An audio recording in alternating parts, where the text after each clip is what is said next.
Laut sore itu terlihat tenang, terlalu tenang untuk ukuran musim angin timur. Langit berwarna jingga pucat ketika Arga, seorang pemuda nelayan, mendayung perahunya sendirian ke tengah laut. Ia sudah terbiasa melaut seorang diri sejak ayahnya meninggal, dan ibunya hanya bisa menunggu di rumah dengan doa. Laut adalah sahabatnya, laut juga satu-satunya sumber hidupnya. Namun hari itu, perasaan Arga tidak enak. Angin berubah arah. Awan kelabu muncul dari kejauhan. Ombak yang semula jinak perlahan meninggi. Arga mencoba berbalik arah, tapi terlambat. Satu gelombang besar menghantam perahunya. Kayu tua berderak keras. Jaring terlepas. Lalu satu ombak lain datang lebih kuat, membuat perahu terbalik. Arga terlempar ke laut. Air asin memenuhi paru-parunya. Tubuhnya tenggelam, berputar bersama arus. Dalam kepanikan terakhir, ia berpikir, mungkin inilah akhirnya. Gelap, Arga terbangun dengan tubuh terasa berat. Pasir putih terasa dingin di punggungnya. Napasnya terengah-engah. Saat membuka mata, ia mendapati dirinya terdampar di sebuah pulau kecil yang asing. Tidak ada rumah, tidak ada perahu, hanya pantai indah dan pepohonan rindang yang sejuk. Ia mencoba bangkit, tapi tubuhnya lemah.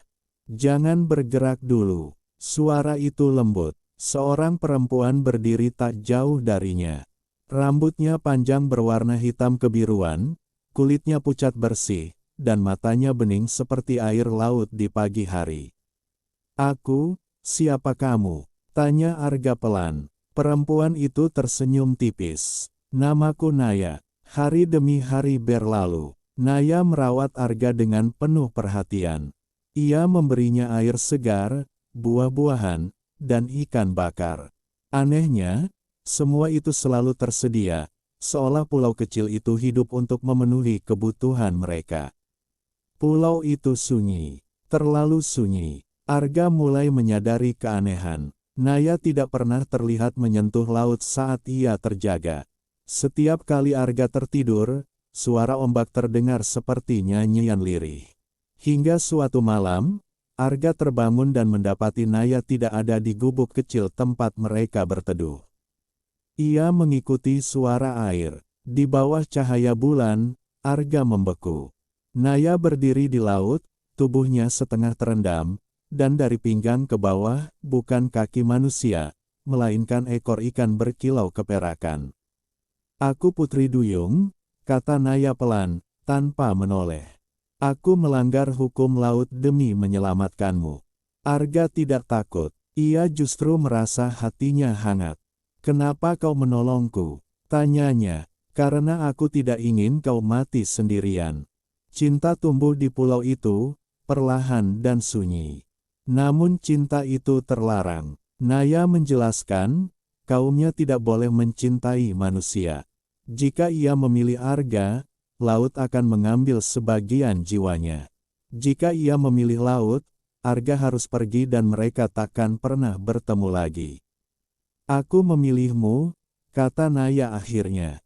Malam itu, laut bergemuruh. Cahaya biru menyelimuti tubuh Naya. Saat fajar tiba, Naya terbaring di pasir, sepenuhnya manusia, namun tanpa kilau laut di tubuhnya.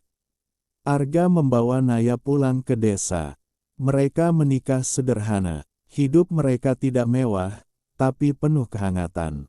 Dari cinta yang mustahil itu, lahirlah seorang anak perempuan bernama Suri. Suri tumbuh berbeda. Ia tidak takut air. Matanya sering berkilau saat menatap laut.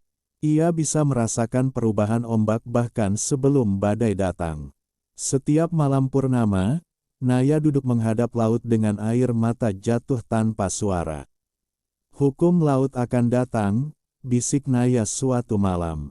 Dan benar saja, suatu malam badai besar datang. Laut mengamuk, cahaya kebiruan muncul dari ombak. Kaum duyung naik ke permukaan. Di tengah mereka, Naya berdiri dengan wajah penuh duka. "Laut menuntut keturunan," katanya. "Mereka menginginkan Suri. Arga berlutut, "Ambil aku, jangan anakku." Suri melangkah maju, "Ayah, tidak apa-apa." Namun sebelum takdir ditentukan, laut tiba-tiba diam. Suara tua bergema dari kedalaman. Cinta yang lahir dari pengorbanan, tidak layak dibalas kehilangan. Laut memilih mengalah. Naya diberi 2 rumah, laut dan darat. Suri tetap manusia, namun menjadi jembatan 2 dunia.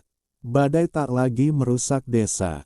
Nelayan selalu pulang, ikan melimpah, dan Arga hidup bersama keluarga kecilnya dengan penuh syukur. Hingga kini, orang-orang percaya, jika ombak tiba-tiba tenang saat senja, jika angin laut terasa hangat seperti pelukan, itu karena cinta pernah dipilih, dan laut merestuinya.